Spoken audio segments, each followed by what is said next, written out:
Seção 10 da reunião e das sessões do Tribunal do Júri. Artigo 453. O Tribunal do Júri reunir-se-á para as sessões de instrução e julgamento nos períodos e na forma estabelecida pela Lei Local de Organização Judiciária. Artigo 454.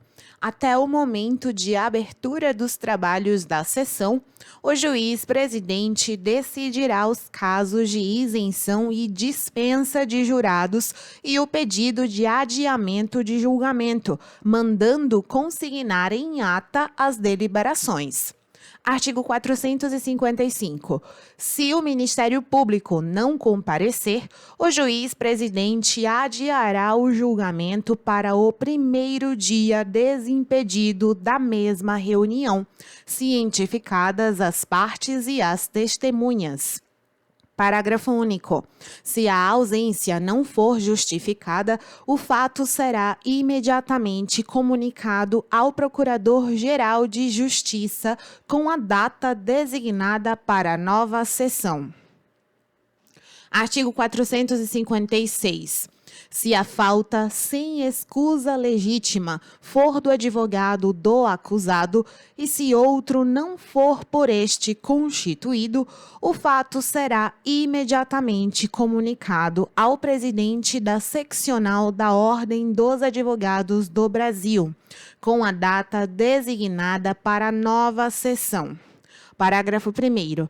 Não havendo escusa legítima, o julgamento será adiado somente uma vez, devendo o acusado ser julgado quando chamado novamente. Parágrafo 2º. Na hipótese do parágrafo 1º deste artigo, o juiz intimará a Defensoria Pública para o novo julgamento, que será adiado para o primeiro dia desimpedido, observado o prazo mínimo de 10 dias. Artigo 457. O julgamento não será adiado pelo não comparecimento do acusado solto, do assistente ou do advogado do querelante que tiver sido regularmente intimado. Parágrafo 1º. Os pedidos de adiamento e as justificações de não comparecimento deverão ser, salvo comprovado motivo de força maior, previamente submetidos à apreciação do juiz-presidente do Tribunal do Júri. Parágrafo 2º. Se o acusado preso não for conduzido, o julgamento será adiado para o primeiro dia desimpedido da mesma reunião, salvo se houver pedido de dispensa de comparecimento subscrito por ele e seu defensor. Artigo 458. Se a testemunha, sem justa causa, deixar de comparecer, o juiz-presidente, sem prejuízo da ação penal pela desobediência, aplicar-lhe-á a multa prevista no parágrafo 2º do artigo 436 deste Código. Artigo 459. Aplicar-se-á às testemunhas a serviço do Tribunal do Júri o disposto no artigo 441 deste Código. Artigo 460. Antes de constituído o conselho de sentença, as testemunhas serão recolhidas a lugar onde umas não possam ouvir os depoimentos das outras. Artigo 461.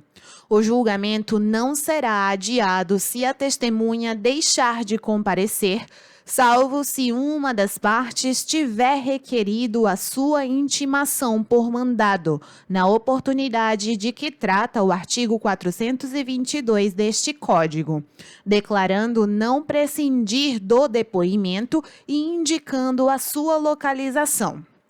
Parágrafo 1º. Se intimada a testemunha não comparecer, o juiz-presidente suspenderá os trabalhos e mandará conduzi-la ou adiará o julgamento para o primeiro dia desimpedido, ordenando a sua condução. Parágrafo 2º. O julgamento será realizado mesmo na hipótese de a testemunha não ser encontrada no local indicado, se assim for certificado por oficial de justiça.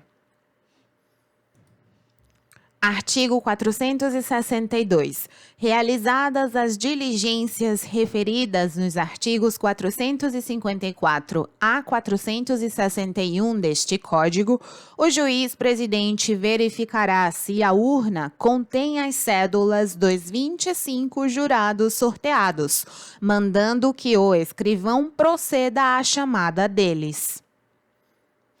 Artigo 463.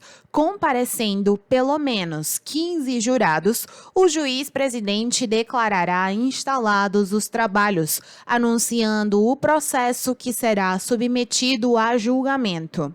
Parágrafo 1º. O oficial de justiça fará o pregão, certificando a diligência nos autos. Parágrafo 2º. Os jurados excluídos por impedimento ou suspeição serão computados para a constituição do número legal. Artigo 464. Não havendo o número referido no artigo 463 deste Código, proceder-se-á ao sorteio de tantos suplentes quantos necessários e designar-se-á nova data para a sessão do júri. Artigo 465.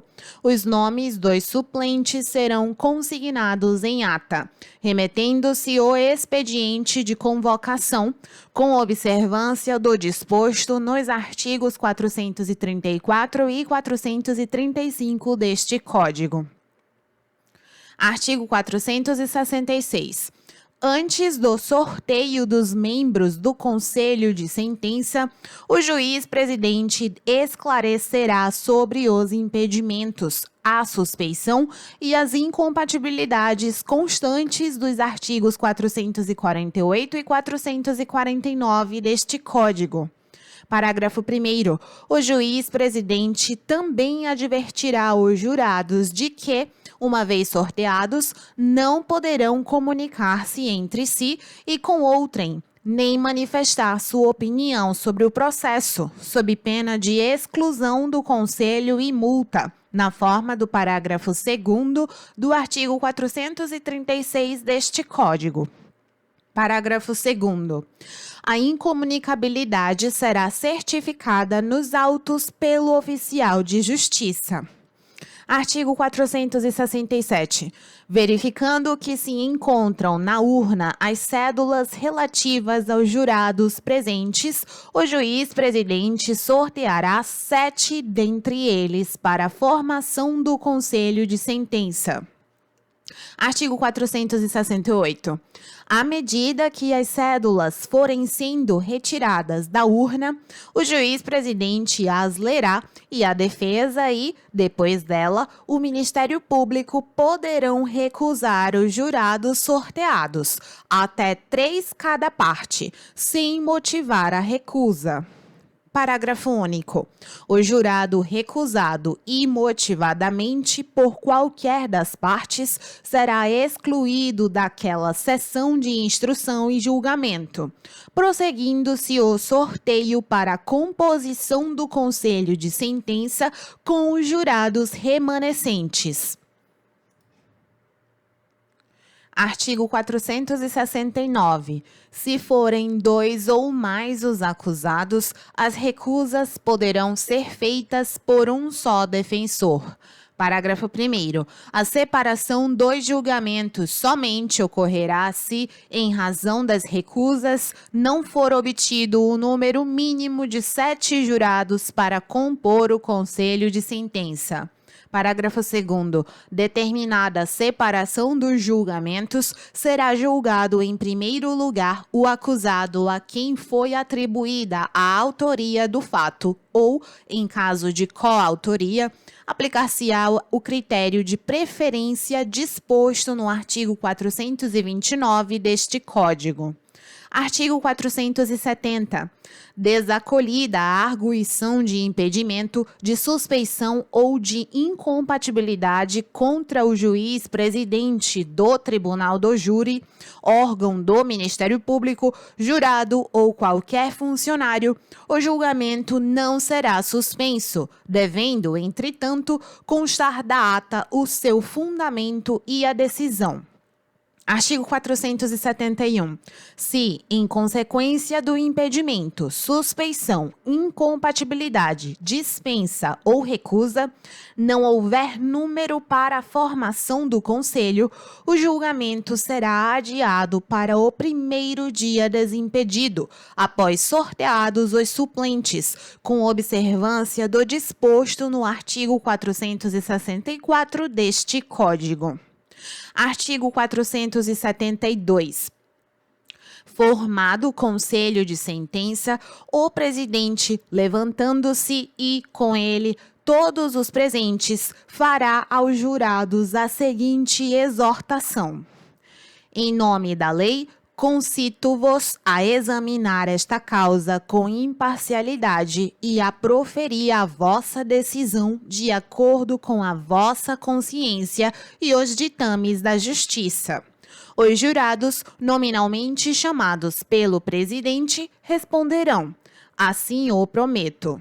Parágrafo único. O jurado, em seguida, receberá cópias da pronúncia ou, se for o caso, das decisões posteriores que julgaram admissível a acusação e do relatório do processo. Seção 11. Da instrução em plenário. Artigo 473. Prestado o compromisso pelos jurados, será iniciada a instrução plenária quando o juiz presidente, o Ministério Público, o assistente, o querelante e o defensor do acusado tomarão, sucessiva e diretamente, as declarações do ofendido, se possível, e inquirirão as testemunhas arroladas pela acusação.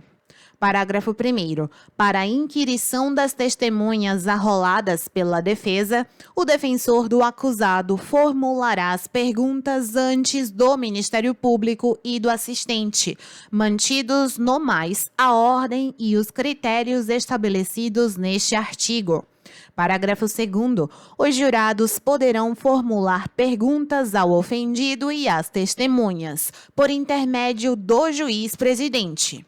Parágrafo 3º. As partes e os jurados poderão requerer acareações, reconhecimento de pessoas e coisas e esclarecimento dos peritos, bem como a leitura de peças que se refiram exclusivamente às provas colhidas por carta precatória e às provas cautelares, antecipadas ou não repetíveis. Artigo 474. A seguir, será o acusado interrogado, se estiver presente, na forma estabelecida no capítulo 3 do título 7 do livro 1 deste Código, com as alterações introduzidas nesta seção. Parágrafo 1º. O Ministério Público, o assistente, o querelante e o defensor, nessa ordem, poderão formular diretamente perguntas ao acusado. Parágrafo 2º. Os jurados formularão perguntas por intermédio do juiz presidente. Parágrafo 3º. Não se permitirá o uso de algemas no acusado durante o período em que permanecer no plenário do júri, salvo se absolutamente necessário à ordem dos trabalhos, à segurança das testemunhas ou à garantia da integridade física dos presentes. Artigo 475. O registro dos depoimentos e do interrogatório será feito pelos meios ou recursos de gravação magnética, eletrônica, estenotipia ou técnica similar, destinada a obter maior fidelidade e celeridade na colheita da prova. Parágrafo único. A transcrição do registro, após feita a degravação, constará dos autos.